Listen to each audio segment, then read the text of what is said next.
Drop a like and do share. Leave your comments and do not forget to subscribe for more videos. Hello everyone, welcome to Edupedia World Videos. We are going to learn about cases of nouns. Hindi में संज्ञा के कारक होते हैं, उन्हें cases कहा जाता है इंग्लिश में। सिर्फ अंतर ये है कि हिंदी में कारक ज्यादा होते हैं और इंग्लिश ग्रामर में केसेस ऑफ नाउन्स थोड़े से कम हमको मिलते हैं। लेकिन पर्पस जो है बताने का, क्या नाउन किस चीज को बता रहा है, वो कंप्लीट हो जाता है। So let's start. सबसे पहले है नॉमिनेटिव केस अर्थात कर्ता कारक। हिंदी में जो कर्ता होता है उसे नॉमिनेटिव केस के अंतर्गत हम रखते हैं इंग्लिश में, जिसे हम सब्जेक्ट भी बुलाते हैं। डेफिनेशन ये बोलती है, when a noun or pronoun is used as the subject of a verb, it is called to be in the nominative case. जब भी हमें वो पर्सन का नाम या वस्तु का नाम पता चल रहा है जो कि कार्य को करने वाला है, the person or thing is the doer of verb. उस नाम को या तो नाउन होगा या प्रोनाउन होगा, संज्ञा या सर्वनाम होगा, उसे हम नॉमिनेटिव केस में रखते हैं। We can get the subject by asking who with the verb. जब भी हम अपने वर्ब से who क्वेश्चन करेंगे, अर्थात जो भी हमारे पास सेंटेंस है उसमें वर्ब जो मिलेगा, जो उससे हम प्रश्न करें कौन, who, उसके आंसर में हमें जब एक शब्द मिलता है, एक नाउन या प्रोनाउन मिलता है, वो बन जाता है nominative case.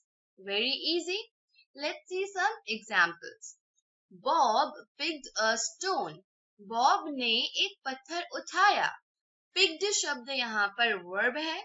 Now who picked, इसके साथ पिक्ड के साथ हम हु प्रश्न करते हैं। Who picked, Bob picked, Bob ने उठाया। बॉब एक व्यक्ति का नाम है और ये बन जाता है नॉमिनेटिव केस। कर्ता जो है यहाँ इस सेंटेंस में कार्य करने वाला वो है Bob. Another example, mother called the boy. माँ ने लड़के को बुलाया। नाउ हु कॉल्ड, बुलाने का काम हो रहा है, कॉल्ड शब्द वर्ब है यहाँ पर। हु लगाएंगे हम और पूछेंगे किसने बुलाया, हु कॉल्ड। आंसर है मदर, तो मदर नॉमिनेटिव केस हो जाता है। Mother is a noun. Then we see she sings daily. Who sings, गाने का काम कौन कर रहा है, शी, वह। शी स्त्रियों के लिए, फीमेल्स के लिए वह शब्द के लिए इंग्लिश में उपयोग होता है। शी यहाँ पर करता है जो कार्य को कर रही है, गाने के कार्य को कर रही है। शी हो जाएगा नॉमिनेटिव केस में। नेक्स्ट वी सी एक्यूसेटिव और ऑब्जेक्टिव केस अर्थात कर्म कारक। When a noun or pronoun is used as the object of a verb, it is called to be in the accusative or objective case. जब कभी भी हम नाउन या प्रोनाउन का इस प्रकार से उपयोग करते हैं कि वो हमारे वर्ब का विषय हो जाता है, अर्थात कर्म को बताता है या किस पर कार्य हो रहा है, क्या कार्य हो रहा है वो बताता है, उन शब्दों को हम एक्यूसेटिव या ऑब्जेक्टिव केस में रखते हैं। To find the objective, we can use whom or what before the verb and its subject. जब भी हम whom अर्थात किसको और what अर्थात क्या, ये प्रश्नों को करें अपने वर्ब और सब्जेक्ट के साथ में, तो इसका आंसर जो हमें मिलेगा वो हो जाएगा एक्यूसेटिव या फिर ऑब्जेक्टिव केस, कर्म को बताएगा। For example, he bends the wire. he यहाँ पर सब्जेक्ट है जो काम को कर रहा है। bends मोड़ने का कार्य या फिर तोड़ने का कार्य हो रहा है यहाँ पर। Bends शब्द वर्ब हो गया. He bends what? क्या चीज को वो तोड़ रहा है या मोड़ रहा है? वो है वायर. वायर शब्द ये बता रहा है कि कर्ता द्वारा जो काम किया गया वो किस पर किया गया. तो आंसर में वायर मिलता है. वायर एक नाउन शब्द है और ये हो जाएगा एक्यूजेटिव या फिर ऑब्जेक्टिव केस में. After this we see Neha praises Kshitij. Neha Kshitij की तारीफ करती है. कार्य क्या हो रहा है? तारीफ करने का. प्रेजेस शब्द यहाँ पर उपयोग किया गया है तारीफ करने के लिए. कौन कर रहा है? नेहा. नेहा सब्जेक्ट हो गई. तो अगर हम whom प्रश्न करें, क्योंकि हमारे वाक्य में एक व्यक्ति का नाम है, हम what प्रश्न नहीं कर सकते. हम whom शब्द का उपयोग करेंगे. किसको प्रेज कर रही है नेहा? किसकी तारीफ कर रही है नेहा? क्षितिज नामक व्यक्ति की. तो क्षितिज यहाँ पर हमारा ऑब्जेक्टिव केस या एक्यूजेटिव केस में आ जाएगा. We see a note over here. A noun which comes after a preposition is also called to be in the objective case. Prepositions linking शब्द होते हैं जो रिलेशन को बताते हैं कि एक नाउन का रिलेशन दूसरे नाउन से या एक वर्ब का रिलेशन दूसरे शब्द से क्या होता है. हम लेटर क्लासेस में प्रीपोजिशन डिटेल में स्टडी करेंगे. अभी हम एग्जाम्पल के लिए समझते हैं कि जब भी कोई प्रीपोजिशन आता है और उसके बाद में कोई नाउन आता है, तो preposition के बाद वाला नाउन भी ऑब्जेक्टिव केस या एक्यूजेटिव केस में होगा. Example, clothes are in the cupboard. कपड़े अलमारी में हैं. में शब्द preposition है जो कि कपड़े और अलमारी के रिलेशन को बता रहा है कि कपड़े अलमारी में हैं. इंग्लिश में शब्द के लिए इन का उपयोग हुआ है. इनके बाद में मिलने वाला नाउन है कबर्ड. कबर्ड शब्द हो जाता है objective case. Next we see I danced with Neel. मैं नील के साथ नाची थी. तो यहाँ पर विथ शब्द के साथ हिंदी में जो हमने कहा उसके लिए विथ का उपयोग हुआ है जो कि प्रेपोजिशन है. मैं नृत्य कर रही हूँ, डांस कर रही हूँ. किसके साथ? विथ के बाद में उस व्यक्ति का नाम लिखा गया है नील. तो यहाँ पर नील शब्द जो कि एक पर्सन का नाम है प्रपोजिशन के बाद में मिला है वो हो जाता है ऑब्जेक्टिव केस में. We have possessive और genitive case जिसे हम हिंदी में संबंध कारक बोलते हैं. It shows ownership of possession.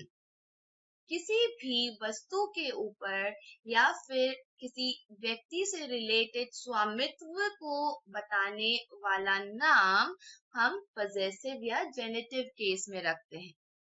For example, this is Dodo's guitar. ये डोडो का गिटार है. मतलब इस गिटार का जो ओनर है, स्वामी है, वो डोडो नाम का व्यक्ति है. We see one point.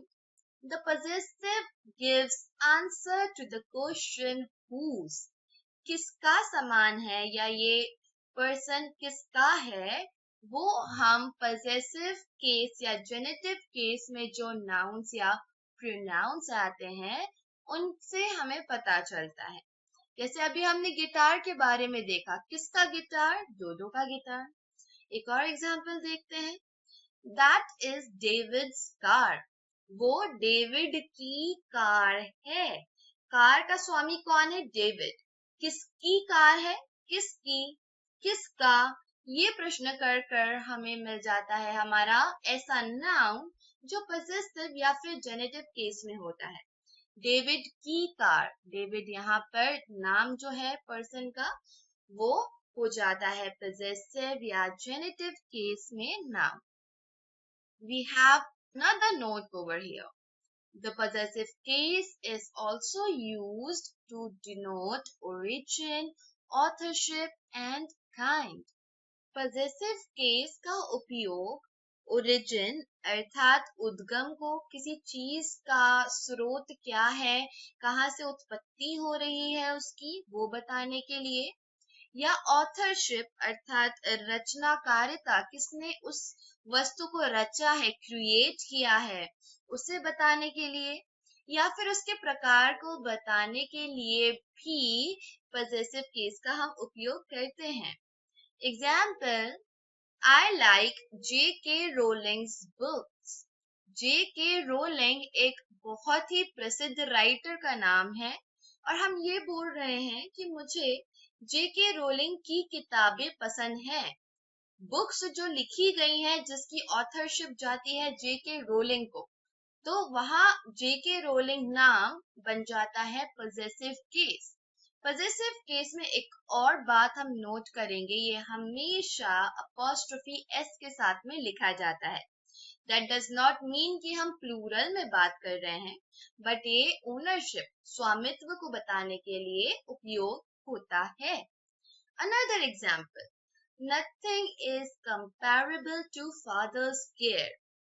पिता की देखभाल की तुलना किसी और से नहीं की जा सकती.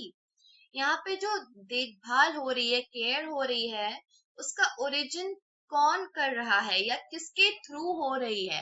पिता के द्वारा की जा रही है, जो कि हम किसी और से कंपेयर नहीं कर सकते. ओरिजिन केयर का पिता है. दैट इज व्हाई फादर्स जो अपॉस्ट्रोफी एस लगाकर लिखा है वो हो जाता है पजेसिव केस में. Point two remember number 1. The nominative generally comes before the verb and the accusative after the verb in active voice. Active voice में जब भी हम किसी noun या pronoun का उपयोग करते हैं और वह क्रिया के पहले आता है, तो उसे हम nominative case में रखते हैं या वो ऑटोमेटिकली हमें nominative case में मिलेगा. और वहीं अगर हमारी क्रिया के बाद, वर्ब के बाद अगर नाउन या प्रोनाउन मिल रहा है और एक्टिव वॉइस का उपयोग किया गया है, तो वो नाउन या प्रोनाउन एक्यूसेटिव केस में चला जाता है.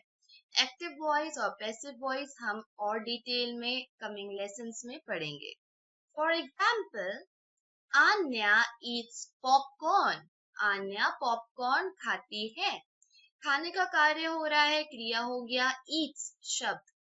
कौन खा रहा है? आन्या, जो कि हमें ईट्स शब्द के पहले शब्द मिल रहा है, एक नाउन है. तो आन्या शब्द नॉमिनेटिव केस में हो गया. क्या खा रही है? पॉपकॉर्न, जो कि वर्ब के बाद में लिखा है. पॉपकॉर्न भी एक नाउन है, लेकिन ये एक्यूसेटिव केस में चला गया. Another example, he buys a house. वो एक घर खरीदता है. buys शब्द यहाँ पर वर्ब है, उसके पहले है he जो कि प्रोनाउन है. he हो जाता है नॉमिनेटिव केस में. अब वो क्या खरीद रहा है? उसे हमने वर्ब के बाद में लिखा है, एक घर खरीद रहा है. तो house जो कि एक नाउन शब्द है हो जाता है एक्यूसेटिव केस में. Then we see point to remember number 2. Sometimes it will be seen that nouns in English have the same form for the nominative and accusative. कई बार जो nouns का उपयोग हम करते हैं, चाहे वो nominative केस में हो या accusative केस में हो, उनका फॉर्म बदलता नहीं है. For example, Riya broke the glass. रिया ने ग्लास तोड़ दिया, कांच तोड़ दिया. या फिर ग्लास अर्थात जो गिलास हम हिंदी में बोलते हैं जिसमें शरबत या पानी पिया जाता है, वो उसने तोड़ दिया. यहाँ पर ग्लास शब्द ऑब्जेक्ट के रूप में आया है, ब्रोक वर्ब के बाद में लगा है. उसी को अगर हम ऐसा बोलें, the glass was broken by Riya. कांच या फिर गिलास रिया के द्वारा तोड़ा गया. तो यहाँ पर ब्रोकन शब्द के पहले ग्लास शब्द मिल रहा है और यहाँ पर सब्जेक्ट बन जाता है ग्लास, तो नॉमिनेटिव केस के रूप में आ गया। चाहे ऑब्जेक्ट के रूप में हो, नॉमिनेटिव केस के रूप में हो, सब्जेक्ट के रूप में हो, हमारा नाउन शब्द का फॉर्म चेंज नहीं होगा। Now just for your information, Riya broke the glass, ये वाला सेंटेंस एक्टिव वॉइस में है, जहां पर कर्ता को हम इम्पोर्टेंस देते हैं और सेंटेंस में स्टार्टिंग में ही उसके बारे में बता देते हैं। जैसे कि रिया ने कार्य किया, तो रिया से ही हमने सेंटेंस की शुरुआत की है। लेकिन जो दूसरा एग्जाम्पल है, जहां पर हमारा ग्लास सब्जेक्ट बन गया है, the glass was broken by Riya, ये सेंटेंस पैसिव वॉइस में है, जहां पर जिस वस्तु पर कार्य हो रहा है वो पहले लिखते हैं और जो कार्य को कर रहा है उसे बाद में लिखा जाता है या फिर इम्पोर्टेंस नहीं दी जाती है। तो ये सेकंड वाला सेंटेंस एग्जाम्पल का पैसिव वॉइस में है, जहां पर सेम ग्लास शब्द सब्जेक्ट बन गया है। We will learn about passive and active voice in details in our coming lessons. So stay tuned for that. Thank you everyone for watching this video. Please do subscribe and turn on notification for more such lessons.